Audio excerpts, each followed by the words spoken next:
ప్రియమైన రెడ్, దీన్ని మీరు చదువుతున్నారంటే మీరు రిలీజ్ అయ్యి వచ్చుంటారు. ఇంత దూరం వచ్చిన మీరు తప్పకుండా ఇంకా కొంచెం దూరం రావడానికి సిద్ధంగా ఉంటారు. నేను చెప్పిన ఊరి పేరు మీకు గుర్తుండి ఉంటుంది. జోహార్డెన్ హిల్. నేను చెప్పినట్టు నా జీవితాన్ని అక్కడే ప్రారంభించాను.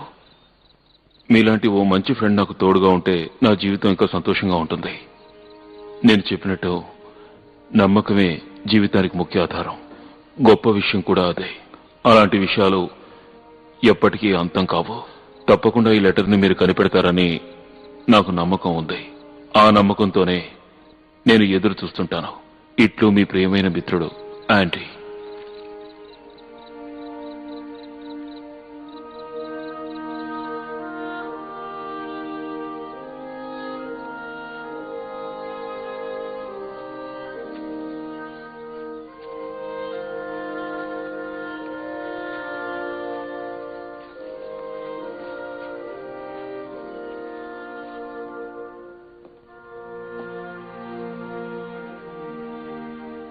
అతను చెప్పింది నిజమే.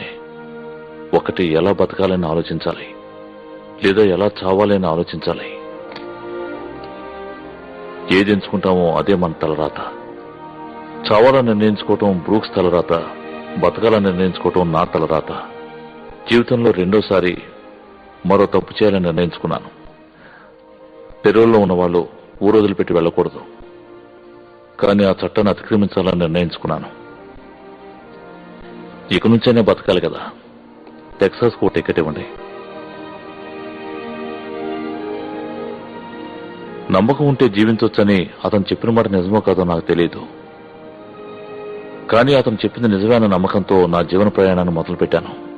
మొట్టమొదటిసారి స్వతంత్రంగా చాలా దూరం ప్రయాణించాను. కానీ విధిని తలుచుకుని కొద్దిగా భయం వేసింది. సరిహద్దు దాటి నేను వెళ్ళగలనో లేదో తెలియదు, నా స్నేహితుని కలుస్తానో లేదో తెలియదు. కానీ ఇది కనుక జరిగిందంటే తను చెప్పినట్టే పసిఫిక్ మహాసముద్రంలో నా జీవితం ఎంతో అందంగా ఉంటుంది. నమ్మకమే కదా జీవితం.